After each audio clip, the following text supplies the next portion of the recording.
भागवत का पहला ये महात्मा का श्लोक है, उसका स्मरण कर लेते हैं और फिर महाराज जी निकल सकते हैं, उन्हें केदारनाथ होते हुए आगे जाना है।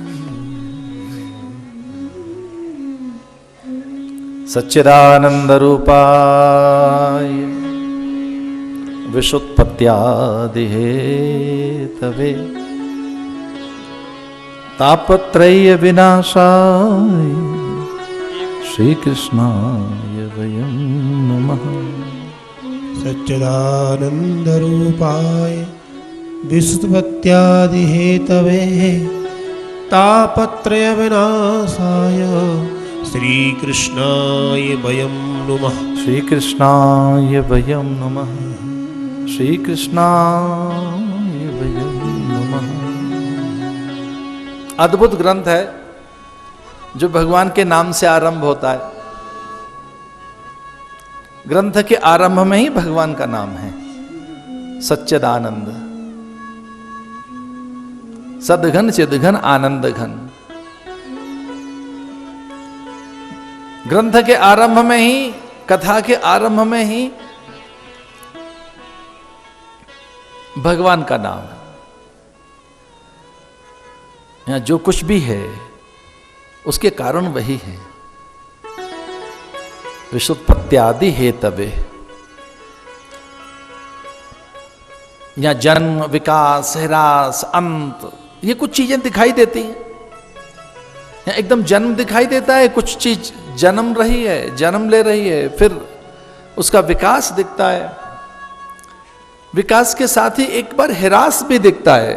कली, कली का फूल बनना, उसकी पंखुड़ियों का फिर मुरझा जाना, कुंभला जाना, उसका गंध, सुगंध, मकरंद, सौकर्यता, सौरस्यता, सौरभ्यता, उसका आकर्षण, विमोहन, वो फिर उसका तिलस्म, उसका मधुर पराग, उसकी सुगंधा, वो फिर कहाँ रहती है?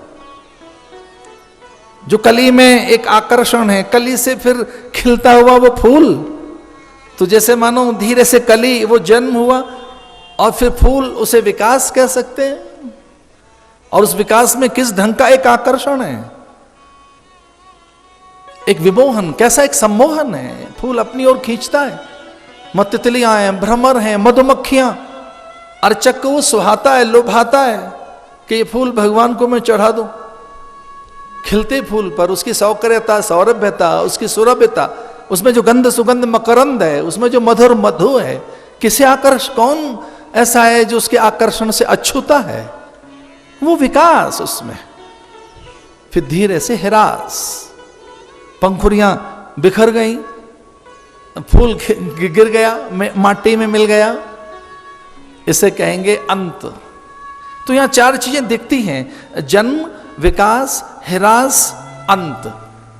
एक और है पांचवी चीज, उसका नाम है अनंत।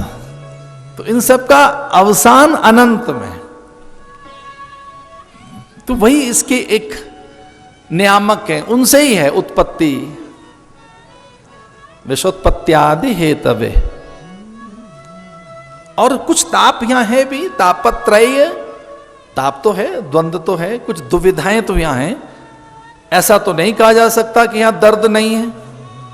जन्म में दर्द तो है, मां बालक को जन्मते समय एक दर्द में तो रहती है, एक प्रसव की पीड़ा तो है, और हां जो जन्म ले रहा है वो भी रो रहा है। दोनों के आसपास एक दर्द दिखाई तो देता है। तापत्रय है, जो आदि दैविक, आदि भौतिक, आध्यात्मिक, तीन प्रकार के जो ताप हैं,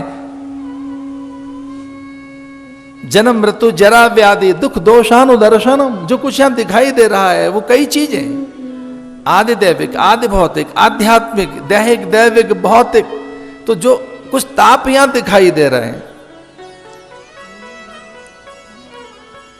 देखो व्याधि तो समझ में आती है, व्याधि माने ये इस प्रकार के रोग, अनेक स्थूल व्याधियां। उपाधि एक और है आधि, आधि, व्याधि, उपाधि, इनसे अनेक प्रकार के कष्ट हैं। ये आधि क्या है? तो आदि है अभाव के दुख।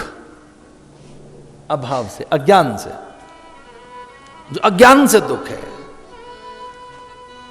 एक अज्ञान से मान रखा है मैं, मेरे पास कमी है, मैं और सुंदर होता, मैं और जयी होता, और अधिक मेरे पास होता। बैठे तो हैं, अग्र पंक्ति में बैठे होते, चर्चित होते, ख्यात होते, शीर्षस्थ होते, शिखरस्थ होते, अधिक होता, कम है और ज्यादा होता।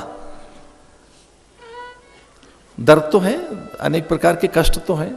तो जो आदि दैविक, आदि भौतिक, आध्यात्मिक जो क्लेश हैं, तापत्रयी है, तो इनके भी विनाशक भगवान स्वयं हैं।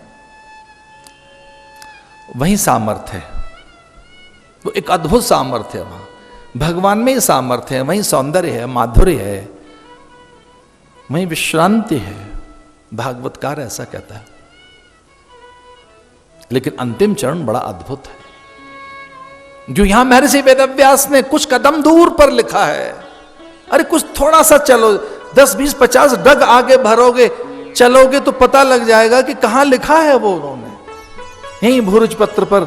और वो कहीं कोई यहां की कोई वनस्पति और उसकी लेखनी बनाकर, यहां की औषधियों की शाही बनाकर भूरुज पत्र पर वो जब लिखते हैं, अंतिम चरण कितना अद्भुत है, उसमें साधुता दिखती है उनकी।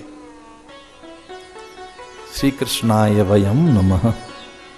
हे कृष्ण, हे माधव मुकुंद बनवारी, हे गिरधारी, है नारायण, तो जो भी है तेरा कोई एक नाम तो है नहीं, अनेक रूप रूपाय विष्णवे प्रभ विष्णवे। हे नारायण, हम तुझे प्रणाम करते हैं। अरे अकेला व्यक्ति गुफा में बैठा है और कहता है हम सब मिलकर प्रणाम करते हैं। ये उदारता है, ये साधुता है, क्योंकि साधु सबके लिए जीता है। वो परमार्थी होता है। परमार्थ का अर्थ ही दूसरों की सिद्धि, हित सिद्धि, जो दूसरों के सम्मान, स्वाभिमान, उनके अधिकारों के लिए जीता है, जो दूसरों के सुख के लिए जीता है, वही तो साधु है।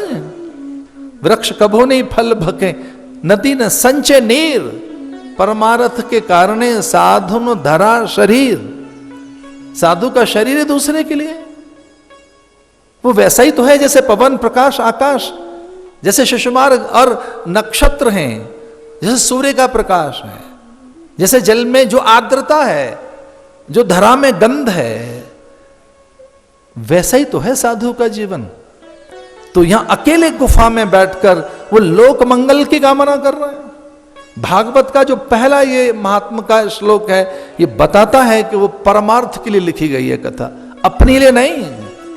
उनके प्रणाम भी वो सबके साथ प्रणाम कर रहे हैं। वयम नमः, हम मिलकर प्रणाम करते।